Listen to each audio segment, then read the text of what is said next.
اللہ کے نام سے شروع جو نہایت مہربان ہمیشہ رحم فرمانے والا ہے۔ الف لام را، حقیقی معنی اللہ اور رسول صلی اللہ علیہ وآلہ وسلم ہی بہتر جانتے ہیں۔ یہ وہ کتاب ہے جس کی آیتیں مستحکم بنا دی گئی ہیں، پھر حکمت والے باخبر رب کی جانب سے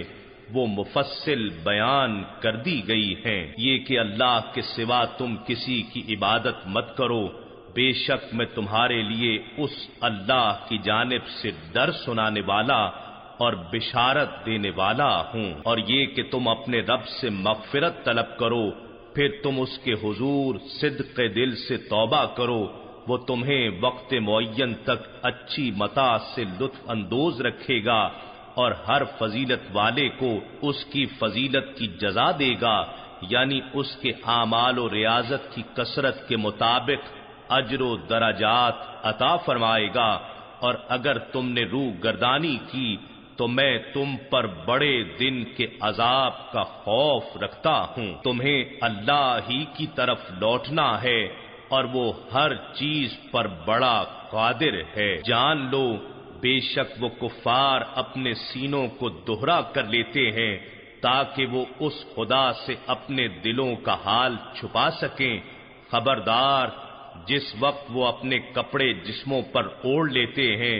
تو اس وقت بھی وہ ان سب باتوں کو جانتا ہے جو وہ چھپاتے ہیں اور جو وہ آشکار کرتے ہیں۔ بے شک وہ سینوں کی پوشیدہ باتوں کو خوب جاننے والا ہے۔ اور زمین میں کوئی چلنے پھرنے والا جاندار نہیں ہے مگر یہ کہ اس کا رزق اللہ کے ذمہ کرم پر ہے، اور وہ اس کے ٹھہرنے کی جگہ کو اور اس کی امانت رکھے جانے کی جگہ کو بھی جانتا ہے۔ ہر بات کتاب روشن لوح محفوظ میں درج ہے۔ اور وہی اللہ ہے جس نے آسمانوں اور زمین کی بالائی و زیریں کائناتوں کو 6 روز یعنی تخلیق و ارتقاء کے 6 ادوار و مراحل میں پیدا فرمایا، اور تخلیق ارضی سے قبل اس کا تخت اقتدار پانی پر تھا، اور اس نے اس سے زندگی کے تمام آثار کو اور تمہیں پیدا کیا تاکہ وہ تمہیں آزمائے کہ تم میں سے کون عمل کے اعتبار سے بہتر ہے۔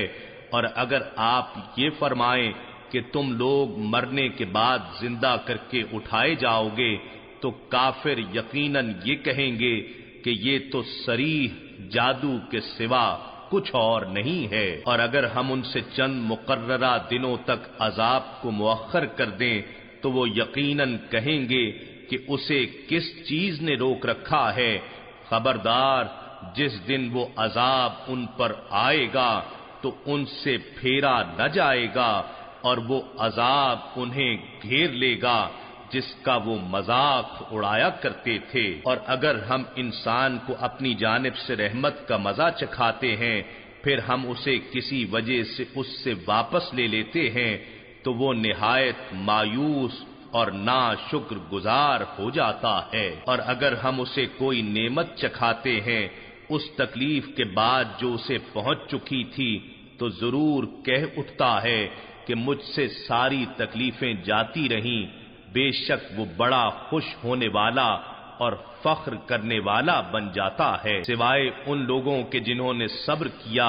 اور نیک عمل کرتے رہے تو ایسے لوگوں کے لیے مغفرت اور بڑا اجر ہے۔ بھلا کیا یہ ممکن ہے کہ آپ اس میں سے کچھ چھوڑ دیں جو آپ کی طرف وحی کیا گیا ہے اور اس سے آپ کا سینہ اطہر تنگ ہونے لگے،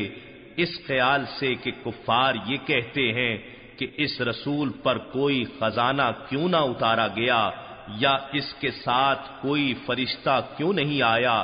ایسا ہرگز ممکن نہیں۔ اے رسول معظم، آپ تو صرف ڈر سنانے والے ہیں،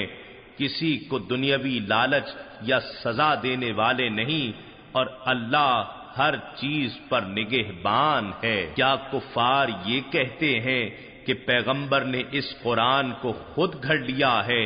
فرما دیجئے تم بھی اس جیسی گھڑی ہوئی 10 صورتیں لے آؤ، اور اللہ کے سوا اپنی مدد کے لیے جسے بھی بلا سکتے ہو بلا لو، اگر تم سچے ہو۔ اے مسلمانوں، سو اگر وہ تمہاری بات قبول نہ کریں تو یقین رکھو کہ قرآن فقط اللہ کے علم سے اتارا گیا ہے اور یہ کہ اس کے سوا کوئی معبود نہیں۔ پس کیا اب تم اسلام پر ثابت قدم رہو گے؟ جو لوگ فقط دنیاوی زندگی اور اس کی زینت و آرائش کے طالب ہیں، ہم ان کے اعمال کا پورا بدلہ اسی دنیا میں دے دیتے ہیں اور انہیں اس دنیا کے صلے میں کوئی کمی نہیں دی جاتی۔ یہ وہ لوگ ہیں جن کے لیے آخرت میں کچھ حصہ نہیں سوائے آتش دوزخ کے، اور وہ سب اعمال اپنے اخروی اجر کے حساب سے اکارت ہو گئے جو انہوں نے دنیا میں انجام دیے تھے، اور وہ سب کچھ باطل و بیکار ہو گیا جو وہ کرتے رہے تھے، کیونکہ ان کا حساب پورے اجر کے ساتھ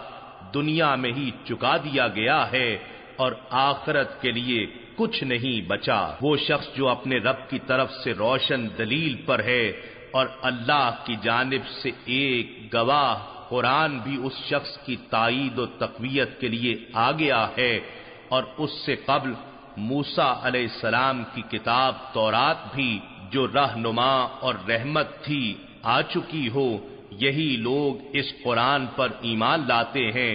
کیا یہ اور کافر فرقوں میں سے وہ شخص جو اس قرآن کا منکر ہے برابر ہو سکتے ہیں، جبکہ آتش دوزخ اس کا ٹھکانہ ہے؟ سو اے سننے والے، تجھے چاہیے کہ تو اس سے متعلق ذرا بھی شک میں نہ رہے۔ بے شک یہ قرآن تیرے رب کی طرف سے حق ہے، لیکن اکثر لوگ ایمان نہیں لاتے۔ اور اس سے بڑھ کر ظالم کون ہو سکتا ہے جو اللہ پر جھوٹا بہتان باندھتا ہے؟ ایسے ہی لوگ اپنے رب کے حضور پیش کیے جائیں گے اور گواہ کہیں گے، یہی وہ لوگ ہیں جنہوں نے اپنے رب پر جھوٹ بولا تھا۔ جان لو کہ ظالموں پر اللہ کی لعنت ہے۔ جو لوگ دوسروں کو اللہ کی راہ سے روکتے ہیں اور اس میں کجی تلاش کرتے ہیں، اور وہی لوگ آخرت کے منکر ہیں۔ یہ لوگ اللہ کو زمین میں عاجز کر سکنے والے نہیں، اور نہ ہی ان کے لیے اللہ کے سوا کوئی مددگار ہیں۔ ان کے لیے عذاب 2 گنا کر دیا جائے گا، کیونکہ نہ وہ حق بات سننے کی طاقت رکھتے تھے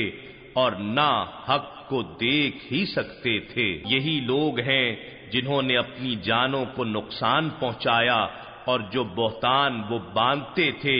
وہ سب ان سے جاتے رہے۔ یہ بالکل حق ہے کہ یقیناً وہی لوگ آخرت میں سب سے زیادہ خسارہ اٹھانے والے ہیں۔ بے شک جو لوگ ایمان لائے اور نیک عمل کرتے رہے اور اپنے رب کے حضور عاجزی کرتے رہے،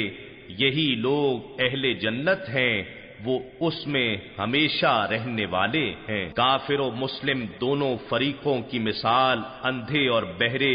اور اس کے برعکس دیکھنے والے اور سننے والے کی سی ہے۔ کیا دونوں کا حال برابر ہے؟ کیا تم پھر بھی نصیحت قبول نہیں کرتے؟ اور بے شک ہم نے نوح علیہ السلام کو ان کی قوم کی طرف بھیجا، انہوں نے ان سے کہا، میں تمہارے لیے کھلا ڈر سنانے والا بن کر آیا ہوں کہ تم اللہ کے سوا کسی کی عبادت نہ کرو، میں تم پر دردناک دن کے عذاب کی آمد کا خوف رکھتا ہوں۔ سو ان کی قوم کے کفر کرنے والے سرداروں اور وڈیروں نے کہا، ہمیں تو تم ہمارے اپنے ہی جیسا ایک بشر دکھائی دیتے ہو، اور ہم نے کسی معزز شخص کو تمہاری پیروی کرتے ہوئے نہیں دیکھا سوائے ہمارے معاشرے کے سطحی رائے رکھنے والے پست و حقیر لوگوں کے، جو بے سوچے سمجھے تمہارے پیچھے لگ گئے ہیں، اور ہم تمہارے اندر اپنے اوپر کوئی فضیلت و برتری یعنی طاقت و اقتدار، مال و دولت یا تمہاری جماعت میں بڑے لوگوں کی شمولیت، الغرض ایسا کوئی نمایاں پہلو بھی نہیں دیکھتے، بلکہ ہم تو تمہیں جھوٹا سمجھتے ہیں۔ نوح علیہ السلام نے کہا، اے میری قوم بتاؤ تو صحیح، اگر میں اپنے رب کی طرف سے روشن دلیل پر بھی ہوں اور اس نے مجھے اپنے حضور سے خاص رحمت بھی بخشی ہو، مگر وہ تمہارے اوپر اندھوں کی طرح پوشیدہ کر دی گئی ہو، تو کیا ہم اسے تم پر جبرن مسلط کر سکتے ہیں؟ درآں حالے کہ تم اسے ناپسند کرتے ہو۔ اور اے میری قوم، میں تم سے اس دعوت و تبلیغ پر کوئی مال و دولت بھی طلب نہیں کرتا، میرا اجر تو صرف اللہ کے ذمہ کرم پر ہے، اور میں تمہاری خاطر ان غریب اور پسماندہ لوگوں کو جو ایمان لے آئے ہیں دھتکارنے والا بھی نہیں ہوں۔ تم انہیں حقیر مت سمجھو، یہی حقیقت میں معزز ہیں۔ بے شک یہ لوگ اپنے رب کی ملاقات سے بہرہ یاب ہونے والے ہیں، اور میں تو در حقیقت تمہیں جاہل و بے فہم قوم دیکھ رہا ہوں۔ اور اے میری قوم، اگر میں ان کو دھتکار دوں تو اللہ کے غضب سے بچانے میں میری مدد کون کر سکتا ہے؟ کیا تم غور نہیں کرتے؟ اور میں تم سے یہ نہیں کہتا کہ میرے پاس اللہ کے خزانے ہیں، یعنی میں بے حد دولت مند ہوں، اور نہ یہ کہ میں اللہ کے بتائے بغیر خود غیب جانتا ہوں، اور نہ میں یہ کہتا ہوں کہ میں انسان نہیں فرشتہ ہوں۔ میری دعوت کرشماتی دعووں پر مبنی نہیں ہے، اور نہ ان لوگوں کی نسبت جنہیں تمہاری نگاہیں حقیر جان رہی ہیں۔ یہ کہتا ہوں کہ اللہ انہیں ہرگز کوئی بھلائی نہ دے گا، یہ اللہ کا امر اور ہر شخص کا نصیب ہے۔ اللہ بہتر جانتا ہے جو کچھ ان کے دلوں میں ہے۔ اگر ایسا کہوں تو بے شک میں اسی وقت ظالموں میں سے ہو جاؤں گا۔ وہ کہنے لگے، اے نوح، بے شک تم ہم سے جھگڑ چکے، سو تم نے ہم سے بہت جھگڑا کر لیا، بس اب ہمارے پاس وہ عذاب لے آؤ جس کا تم ہم سے وعدہ کرتے ہو، اگر تم واقعی سچے ہو۔ نوح علیہ السلام نے کہا، وہ عذاب تو بس اللہ ہی تم پر لائے گا اگر اس نے چاہا، اور تم اسے عاجز نہیں کر سکتے، اور میری نصیحت بھی تمہیں نفع نہ دے گی، خواہ میں تمہیں نصیحت کرنے کا ارادہ کروں۔ اگر اللہ نے تمہیں گمراہ کرنے کا ارادہ فرما لیا ہو، وہ تمہارا رب ہے اور تم اسی کی طرف لوٹائے جاؤ گے۔ اے حبیب مکرم، کیا یہ لوگ کہتے ہیں کہ پیغمبر نے اس قرآن کو خود گھڑ لیا ہے؟ فرما دیجئے، اگر میں نے اسے گھڑ لیا ہے تو میرے جرم کا وبال مجھ پر ہوگا، اور میں اس سے بری ہوں جو جرم تم کر رہے ہو۔ اور نوح علیہ السلام کی طرف وحی کی گئی کہ اب ہرگز تمہاری قوم میں سے مزید کوئی ایمان نہیں لائے گا سوائے ان کے جو اس وقت تک ایمان لا چکے ہیں، سو آپ ان کے تکذیب و استہزاء کے کاموں سے رنجیدہ نہ ہوں، اور تم ہمارے حکم کے مطابق ہمارے سامنے ایک کشتی بناؤ، اور ظالموں کے بارے میں مجھ سے کوئی بات نہ کرنا، وہ ضرور غرق کیے جائیں گے۔ اور نوح علیہ السلام کشتی بناتے رہے، اور جب بھی ان کی قوم کے سردار ان کے پاس سے گزرتے ان کا مذاق اڑاتے، نوح علیہ السلام انہیں جواباً کہتے، اگر آج تم ہم سے تمسخر کرتے ہو تو کل ہم بھی تم سے تمسخر کریں گے جیسے تم تمسخر کر رہے ہو، سو تم ان قریب جان لوگے کہ کس پر دنیا میں ہی عذاب آتا ہے جو اسے ذلیل و رسوا کر دے گا، اور پھر آخرت میں بھی کس پر ہمیشہ قائم رہنے والا عذاب اترتا ہے۔ یہاں تک کہ جب ہمارا حکم عذاب آ پہنچا اور تنور پانی کے چشموں کی طرح جوش سے ابلنے لگا تو ہم نے فرمایا، اے نوح، اس کشتی میں ہر جنس میں سے نر اور مادہ 2 عدد پر مشتمل جوڑا سوار کر لو، اور اپنے گھر والوں کو بھی لے لو سوائے ان کے جن پر ہلاکت کا فرمان پہلے صادر ہو چکا ہے، اور جو کوئی ایمان لے آیا ہے اسے بھی ساتھ لے لو، اور چند لوگوں کے سوا ان کے ساتھ کوئی ایمان نہیں لایا تھا۔ اور نوح علیہ السلام نے کہا تم لوگ اس میں سوار ہو جاؤ، اللہ ہی کے نام سے اس کا چلنا اور اس کا ٹھہرنا ہے، بے شک میرا رب بڑا ہی بخشنے والا نہایت مہربان ہے۔ اور وہ کشتی پہاڑوں جیسی طوفانی لہروں میں انہیں لیے چلتی جا رہی تھی کہ نوح علیہ السلام نے اپنے بیٹے کو پکارا اور وہ ان سے الگ کافروں کے ساتھ کھڑا تھا، اے میرے بیٹے ہمارے ساتھ سوار ہو جا اور کافروں کے ساتھ نہ رہ۔ وہ بولا میں کشتی میں سوار ہونے کے بجائے ابھی کسی پہاڑ کی پناہ لے لیتا ہوں، وہ مجھے پانی سے بچا لے گا۔ نوح علیہ السلام نے کہا آج اللہ کے عذاب سے کوئی بچانے والا نہیں ہے مگر اس شخص کو جس پر وہی اللہ رحم فرما دے۔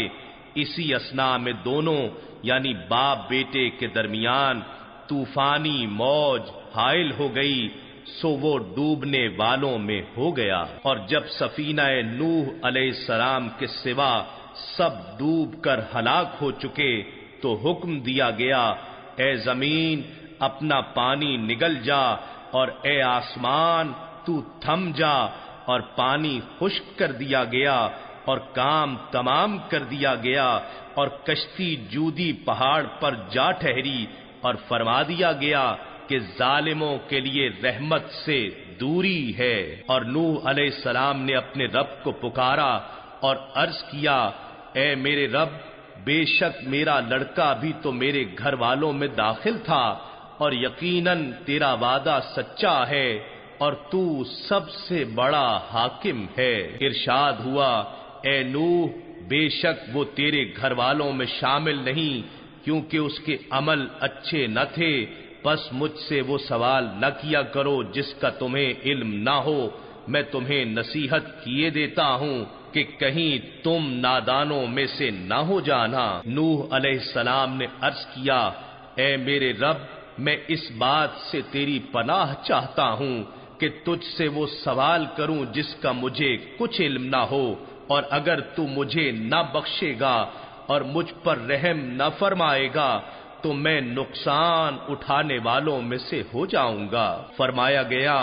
اے نوح ہماری طرف سے سلامتی اور برکتوں کے ساتھ کشتی سے اتر جاؤ جو تم پر ہیں اور ان طبقات پر ہیں جو تمہارے ساتھ ہیں، اور آئندہ پھر کچھ طبقے ایسے بھی ہوں گے جنہیں ہم دنیاوی نعمتوں سے بہرہ یاب فرمائیں گے، پھر انہیں ہماری طرف سے دردناک عذاب آ پہنچے گا۔ یہ بیان ان غیب کی خبروں میں سے ہے جو ہم آپ کی طرف وحی کرتے ہیں،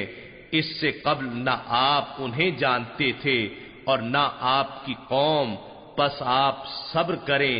بے شک بہتر انجام پرہیزگاروں ہی کے لیے ہے۔ اور ہم نے قوم عاد کی طرف ان کے بھائی ہود علیہ السلام کو بھیجا، انہوں نے کہا اے میری قوم اللہ کی عبادت کرو، اس کے سوا تمہارے لیے کوئی معبود نہیں، تم اللہ پر شریک رکھنے کا محض بہتان باندھنے والے ہو۔ اے میری قوم میں اس دعوت و تبلیغ پر تم سے کوئی اجر نہیں مانگتا، میرا اجر فقط اس کے ذمہ کرم پر ہے جس نے مجھے پیدا فرمایا ہے، کیا تم عقل سے کام نہیں لیتے؟ اور اے لوگو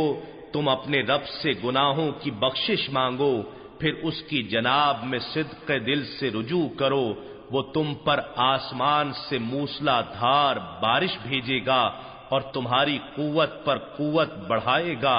اور تم مجرم بنتے ہوئے اس سے روح گردانی نہ کرنا۔ وہ بولے اے ہود تم ہمارے پاس کوئی واضح دلیل لے کر نہیں آئے ہو، اور نہ ہم تمہارے کہنے سے اپنے معبودوں کو چھوڑنے والے ہیں، اور نہ ہی ہم تم پر ایمان لانے والے ہیں۔ ہم اس کے سوا کچھ نہیں کہہ سکتے کہ ہمارے معبودوں میں سے کسی نے تمہیں دماغی خلل کی بیماری میں مبتلا کر دیا ہے۔ ہود علیہ السلام نے کہا بے شک میں اللہ کو گواہ بناتا ہوں اور تم بھی گواہ رہو کہ میں ان سے لا تعلق ہوں، جنہیں تم شریک گردانتے ہو، اس اللہ کے سوا تم سب بشمول تمہارے معبودان باطلہ مل کر میرے خلاف کوئی تدبیر کر لو، پھر مجھے مہلت بھی نہ دو۔ بے شک میں نے اللہ پر توکل کر لیا ہے جو میرا بھی رب ہے اور تمہارا بھی رب ہے۔ کوئی چلنے والا جاندار ایسا نہیں مگر وہ اسے اس کی چوٹی سے پکڑے ہوئے ہے، یعنی مکمل طور پر اس کے قبضہ قدرت میں ہے۔ بے شک میرا رب حق کو عدل میں سیدھی راہ پر چلنے سے ملتا ہے۔ پھر بھی اگر تم روگردانی کرو تو میں نے واقعتاً وہ تمام احکام تمہیں پہنچا دیے ہیں جنہیں لے کر میں تمہارے پاس بھیجا گیا ہوں، اور میرا رب تمہاری جگہ کسی اور قوم کو قائم مقام بنا دے گا اور تم اس کا کچھ بھی بگاڑ نہ سکو گے۔ بے شک میرا رب ہر چیز پر نگہبان ہے۔ اور جب ہمارا حکم عذاب آ پہنچا تو ہم نے ہود علیہ السلام کو اور ان کے ساتھ ایمان والوں کو اپنی رحمت کے باعث بچا لیا، اور ہم نے انہیں سخت عذاب سے نجات بخشی۔ اور یہ قوم عاد ہے جنہوں نے اپنے رب کی آیتوں کا انکار کیا اور اپنے رسولوں کی نافرمانی کی، اور ہر جابر و متکبر دشمن حق کے حکم کی پیروی کی، اور اس دنیا میں بھی ان کے پیچھے لعنت لگا دی گئی اور قیامت کے دن بھی لگے گی۔ یاد رکھو کہ قوم عاد نے اپنے رب کے ساتھ کفر کیا تھا۔ خبردار، ہود علیہ السلام کی قوم عاد کے لیے رحمت سے دوری ہے۔ اور ہم نے قوم سمود کی طرف ان کے بھائی صالح علیہ السلام کو بھیجا۔ انہوں نے کہا،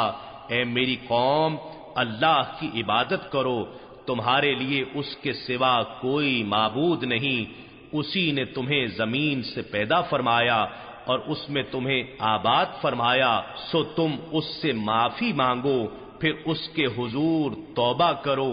بے شک میرا رب قریب ہے، دعائیں قبول فرمانے والا ہے۔ وہ بولے، اے صالح، اس سے قبل ہماری قوم میں تم ہی امیدوں کا مرکز تھے، کیا تم ہمیں ان بتوں کی پرستش کرنے سے روک رہے ہو جن کی ہمارے باپ دادا پرستش کرتے رہے ہیں، اور جس توحید کی طرف تم ہمیں بلا رہے ہو؟ یقیناً ہم اس کے بارے میں بڑے اضطراب انگیز شک میں مبتلا ہیں۔ صالح علیہ السلام نے کہا، اے میری قوم، ذرا سوچو تو صحیح، اگر میں اپنے رب کی طرف سے روشن دلیل پر قائم ہوں اور مجھے اس کی جانب سے خاص رحمت نصیب ہوئی ہے، اس کے بعد اس کے احکام تم تک نہ پہنچا کر اگر میں اس کی نافرمانی کر بیٹھوں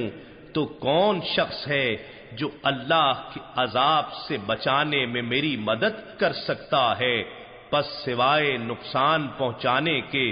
تم میرا اور کچھ نہیں بڑھا سکتے۔ اور اے میری قوم، یہ اللہ کی خاص طریقے سے پیدا کردہ اونٹنی ہے جو تمہارے لیے نشانی ہے، سو اسے چھوڑے رکھو، یہ اللہ کی زمین میں کھاتی پھرے اور اسے کوئی تکلیف نہ پہنچانا، ورنہ تمہیں قریب واقع ہونے والا عذاب آ پکڑے گا۔ پھر انہوں نے اسے کونچیں کاٹ کر ذبح کر ڈالا۔ صالح علیہ السلام نے کہا، اب تم اپنے گھروں میں صرف 3 دن تک عیش کر لو، یہ وعدہ ہے جو کبھی جھوٹا نہ ہوگا۔ پھر جب ہمارا حکم عذاب آ پہنچا تو ہم نے صالح علیہ السلام کو اور جو ان کے ساتھ ایمان والے تھے اپنی رحمت کے سبب سے بچا لیا اور اس دن کی رسوائی سے بھی نجات بخشی۔ بے شک آپ کا رب ہی طاقتور غالب ہے۔ اور ظالم لوگوں کو ہولناک آواز نے آ پکڑا، سو انہوں نے صبح اس طرح کی کہ اپنے گھروں میں مردہ حالت میں اوندھے پڑے رہ گئے، گویا وہ کبھی ان میں بسے ہی نہ تھے۔ یاد رکھو، قوم سمود نے اپنے رب سے کفر کیا تھا، خبردار قوم سمود کے لیے رحمت سے دوری ہے، اور بے شک ہمارے فرستادہ فرشتے ابراہیم علیہ السلام کے پاس خوشخبری لے کر آئے، انہوں نے سلام کہا، ابراہیم علیہ السلام نے بھی جواباً سلام کہا، پھر آپ علیہ السلام نے دیر نہ کی یہاں تک کہ ان کی میزبانی کے لیے ایک بھنا ہوا بچڑا لے آئے۔ پھر جب ابراہیم علیہ السلام نے دیکھا کہ ان کے ہاتھ اس کھانے کی طرف نہیں بڑھ رہے تو انہیں اجنبی سمجھا اور اپنے دل میں ان سے کچھ خوف محسوس کرنے لگے۔ انہوں نے کہا، آپ مت ڈریے، ہم قوم لوط کی طرف بھیجے گئے ہیں۔ اور ان کی اہلیہ سارا پاس ہی کھڑی تھیں تو وہ ہنس پڑیں، سو ہم نے ان کی زوجہ کو اسحاق علیہ السلام کی اور اسحاق علیہ السلام کے بعد یعقوب علیہ السلام کی بشارت دی۔ وہ کہنے لگیں، وائے حیرانی، کیا میں بچہ جنوں گی حالانکہ میں بوڑھی ہو چکی ہوں اور میرے یہ شوہر بھی بوڑھے ہیں، بے شک یہ تو بڑی عجیب چیز ہے۔ فرشتوں نے کہا، کیا تم اللہ کے حکم پر تعجب کر رہی ہو؟ اے گھر والو، تم پر اللہ کی رحمت اور اس کی برکتیں ہیں، بے شک وہ قابل ستائش ہے، بزرگی والا ہے۔ پھر جب ابراہیم علیہ السلام سے خوف جاتا رہا اور ان کے پاس بشارت آ چکی تو ہمارے فرشتوں کے ساتھ قوم لوط کے بارے میں جھگڑنے لگے۔ بے شک ابراہیم علیہ السلام بڑے متحمل مزاج، آہوزاری کرنے والے، ہر حال میں ہماری طرف رجوع کرنے والے تھے۔ فرشتوں نے کہا، اے ابراہیم، اس بات سے درگزر کیجئے، بے شک اب تو آپ کے رب کا حکم عذاب آ چکا ہے اور انہیں عذاب پہنچنے ہی والا ہے جو پلٹایا نہیں جا سکتا۔ اور جب ہمارے فرستادہ فرشتے لوط علیہ السلام کے پاس آئے تو وہ ان کے آنے سے پریشان ہوئے اور ان کے باعث ان کی طاقت کمزور پڑ گئی اور کہنے لگے، یہ بہت سخت دن ہے۔ فرشتے نہایت خوبرو تھے اور حضرت لوط علیہ السلام کو اپنی قوم کی بری عادت کا علم تھا، سو ممکنہ فتنے کے اندیشے سے پریشان ہوئے۔ سو وہی ہوا جس کا انہیں اندیشہ تھا، اور لوط علیہ السلام کی قوم مہمانوں کی خبر سنتے ہی ان کے پاس دوڑتی ہوئی آ گئی، اور وہ پہلے ہی برے کام کیا کرتے تھے۔ لوط علیہ السلام نے کہا، اے میری نافرمان قوم، یہ میری قوم کی بیٹیاں ہیں، یہ تمہارے لیے بطریق نکاح پاکیزہ و حلال ہیں، سو تم اللہ سے ڈرو اور میرے مہمانوں میں اپنی بے حیائی کے باعث مجھے رسوا نہ کرو۔ کیا تم میں سے کوئی بھی نیک سیرت آدمی نہیں ہے؟ وہ بولے، تم خوب جانتے ہو کہ ہمیں تمہاری قوم کی بیٹیوں سے کوئی غرض نہیں، اور تم یقیناً جانتے ہو جو کچھ ہم چاہتے ہیں۔ لوط علیہ السلام نے کہا، کاش مجھ میں تمہارے مقابلے کی ہمت ہوتی، یا میں آج کسی مضبوط قلعے میں پناہ لے سکتا۔ تب فرشتے کہنے لگے، اے لوط، ہم آپ کے رب کے بھیجے ہوئے ہیں، یہ لوگ تم تک ہرگز نہ پہنچ سکیں گے، بس آپ اپنے گھر والوں کو رات کے کچھ حصے میں لے کر نکل جائیں، اور تم میں سے کوئی مڑ کر پیچھے نہ دیکھے مگر اپنی عورت کو ساتھ نہ لینا، یقیناً اسے بھی وہی عذاب پہنچنے والا ہے جو انہیں پہنچے گا، بے شک ان کے عذاب کا مقررہ وقت صبح کا ہے،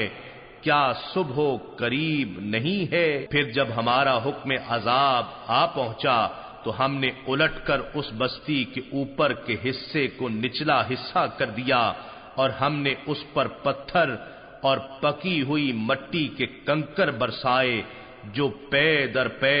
اور تہ بتہ گرتے رہے، جو آپ کے رب کی طرف سے نشان کیے ہوئے تھے، اور یہ سنگریزوں کا عذاب ظالموں سے اب بھی کچھ دور نہیں ہے۔ اور ہم نے اہل مدین کی طرف ان کے بھائی شعیب علیہ السلام کو بھیجا، انہوں نے کہا، اے میری قوم، اللہ کی عبادت کرو، تمہارے لیے اس کے سوا کوئی معبود نہیں ہے، اور ناپ اور تول میں کمی مت کیا کرو،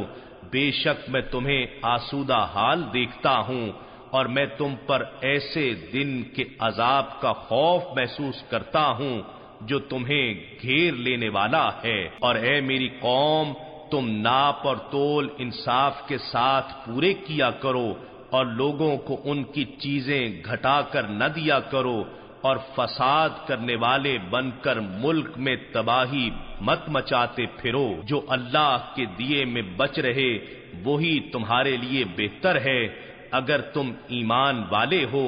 اور میں تم پر نگہبان نہیں ہوں۔ وہ بولے، اے شعیب، کیا تمہاری نماز تمہیں یہی حکم دیتی ہے کہ ہم ان معبودوں کو چھوڑ دیں جن کی پرستش ہمارے باپ دادا کرتے رہے ہیں، یا یہ کہ ہم جو کچھ اپنے اموال کے بارے میں چاہیں نہ کریں؟ بے شک تم ہی ایک بڑے تحمل والے ہدایت یافتہ رہ گئے ہو۔ شعیب علیہ السلام نے کہا، اے میری قوم، ذرا بتاؤ کہ اگر میں اپنے رب کی طرف سے روشن دلیل پر ہوں اور اس نے مجھے اپنی بارگاہ سے عمدہ رزق بھی عطا فرمایا تو پھر حق کی تبلیغ کیوں نہ کروں؟ اور میں یہ بھی نہیں چاہتا کہ تمہارے پیچھے لگ کر حق کے خلاف خود وہی کچھ کرنے لگوں جس سے میں تمہیں منع کر رہا ہوں۔ میں تو جہاں تک مجھ سے ہو سکتا ہے تمہاری اصلاح ہی چاہتا ہوں، اور میری توفیق اللہ ہی کی مدد سے ہے۔ میں نے اسی پر بھروسہ کیا ہے اور اسی کی طرف رجوع کرتا ہوں۔ اور اے میری قوم، مجھ سے دشمنی و مخالفت تمہیں یہاں تک نہ ابھار دے کہ جس کے باعث تم پر وہ عذاب آ پہنچے جیسا عذاب قوم نوح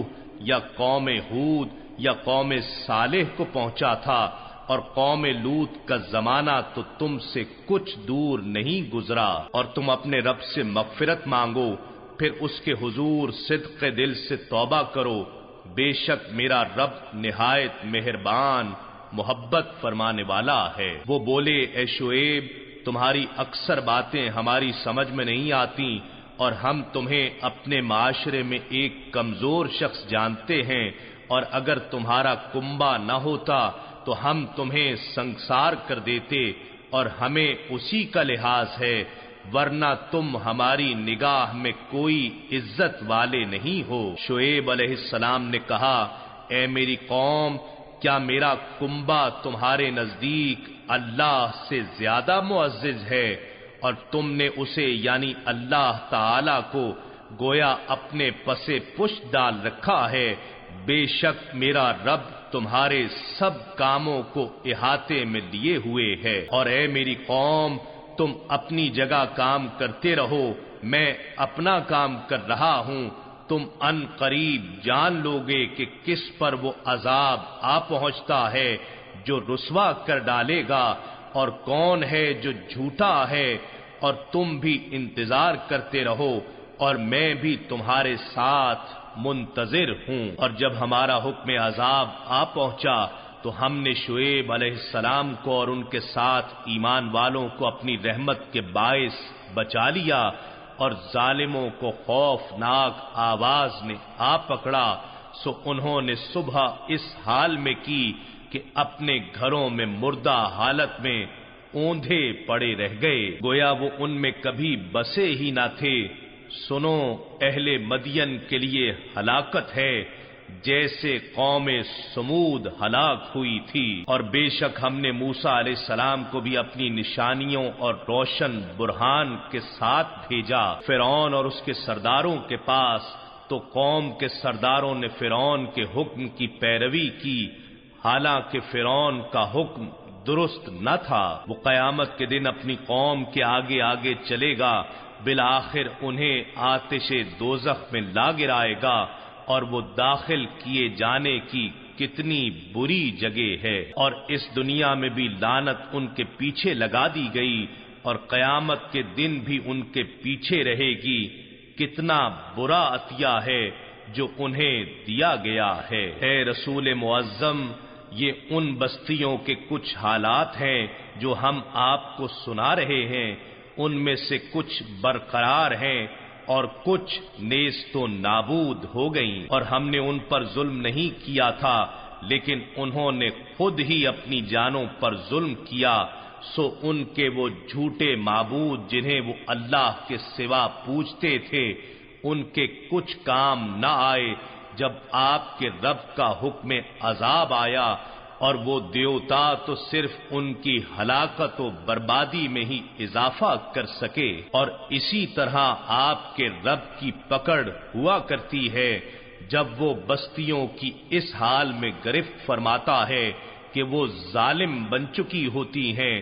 بے شک اس کی گرفت دردناک اور سخت ہوتی ہے۔ بے شک ان واقعات میں اس شخص کے لیے عبرت ہے جو آخرت کے عذاب سے ڈرتا ہے۔ یہ روز قیامت وہ دن ہے جس کے لیے سارے لوگ جمع کیے جائیں گے، اور یہی وہ دن ہے جب سب کو حاضر کیا جائے گا، اور ہم اسے مؤخر نہیں کر رہے ہیں مگر مقررہ مدت کے لیے جو پہلے سے طے ہے۔ جب وہ دن آئے گا کوئی شخص بھی اس کی اجازت کے بغیر کلام نہیں کر سکے گا، پھر ان میں بعض بدبخت ہوں گے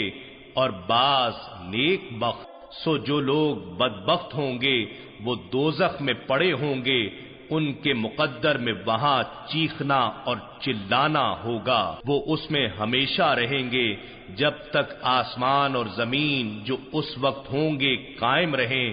مگر یہ کہ جو آپ کا رب چاہے، بے شک آپ کا رب جو ارادہ فرماتا ہے کر گزرتا ہے۔ اور جو لوگ نیک بخت ہوں گے وہ جنت میں ہوں گے، وہ اس میں ہمیشہ رہیں گے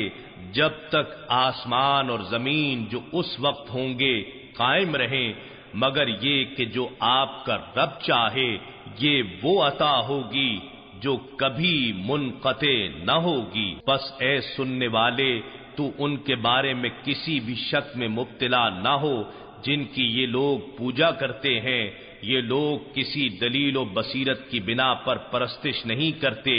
مگر صرف اس طرح کرتے ہیں جیسے ان سے قبل ان کے باپ دادا پرستش کرتے چلے آ رہے ہیں، اور بے شک ہم انہیں یقیناً ان کا پورا حصہ عذاب دیں گے جس میں کوئی کمی نہیں کی جائے گی۔ اور بے شک ہم نے موسیٰ علیہ السلام کو کتاب دی، پھر اس میں اختلاف کیا جانے لگا، اور اگر آپ کے رب کی طرف سے ایک بات پہلے صادر نہ ہو چکی ہوتی تو ان کے درمیان ضرور فیصلہ کر دیا گیا ہوتا، اور وہ یقیناً اس قرآن کے بارے میں اضطراب انگیز شک میں مبتلا ہیں۔ بے شک آپ کا رب ان سب کو ان کے اعمال کا پورا پورا بدلہ دے گا، وہ جو کچھ کر رہے ہیں یقیناً وہ اس سے خوب آگاہ ہے۔ پس آپ ثابت قدم رہیے جیسا کہ آپ کو حکم دیا گیا ہے، اور وہ بھی ثابت قدم رہے جس نے آپ کی معیت میں اللہ کی طرف رجوع کیا ہے۔ اور اے لوگو تم سرکشی نہ کرنا، بے شک تم جو کچھ کرتے ہو وہ اسے خوب دیکھ رہا ہے، اور تم ایسے لوگوں کی طرف مت جھکنا جو ظلم کر رہے ہیں، ورنہ تمہیں آتش دوزخ آ چھوئے گی، اور تمہارے لیے اللہ کے سوا کوئی مددگار نہ ہوگا، پھر تمہاری مدد بھی نہیں کی جائے گی۔ اور آپ دن کے دونوں کناروں میں اور رات کے کچھ حصوں میں نماز قائم کیجئے، بے شک نیکیاں برائیوں کو مٹا دیتی ہیں، یہ نصیحت قبول کرنے والوں کے لیے نصیحت ہے۔ اور آپ صبر کریں، بے شک اللہ نیکوکاروں کا اجر ضائع نہیں فرماتا۔ سو تم سے پہلے کی امتوں میں ایسے صاحبان فضل و خرد کیوں نہ ہوئے جو لوگوں کو زمین میں فساد انگیزی سے روکتے، بجز ان میں سے تھوڑے سے لوگوں کے جنہیں ہم نے نجات دے دی، اور ظالموں نے عیش و عشرت کے اسی راستے کی پیروی کی جس میں وہ پڑے ہوئے تھے، اور وہ عادی مجرم تھے۔ اور آپ کا رب ایسا نہیں کہ وہ بستیوں کو ظلمن ہلاک کر ڈالے، دراں حالے کہ اس کے باشندے نیکوکار ہوں، اور اگر آپ کا رب چاہتا تو تمام لوگوں کو ایک ہی امت بنا دیتا، مگر اس نے جبرن ایسا نہ کیا، بلکہ سب کو مذہب کے اختیار کرنے میں آزادی دی، اور اب یہ لوگ ہمیشہ اختلاف کرتے رہیں گے، سوائے اس شخص کے جس پر آپ کا رب رحم فرمائے، اور اسی لیے اس نے انہیں پیدا فرمایا ہے، اور آپ کے رب کا فرمان پورا ہو چکا، بے شک میں دوزخ کو جنوں اور انسانوں میں سے سب اہل باطل سے ضرور بھر دوں گا، اور ہم رسولوں کی خبروں میں سے سب حالات آپ کو سنا رہے ہیں، جس سے ہم آپ کے قلب اطہر کو تقویت دیتے ہیں، اور آپ کے پاس اس صورت میں حق اور نصیحت آئی ہے، اور اہل ایمان کے لیے عبرت و یاد دہانی بھی، اور آپ ان لوگوں سے جو ایمان نہیں لاتے فرما دیں تم اپنی جگہ عمل کرتے رہو اور ہم اپنے مقام پر عمل پیرا ہیں، اور تم بھی انتظار کرو ہم بھی منتظر ہیں، اور آسمانوں اور زمین کا سب غیب اللہ ہی کے لیے ہے، اور اسی کی طرف ہر ایک کام لوٹایا جاتا ہے، سو اس کی عبادت کرتے رہیں اور اسی پر توکل کیے رکھیں، اور تمہارا رب تم سب لوگوں کے اعمال سے غافل نہیں ہے۔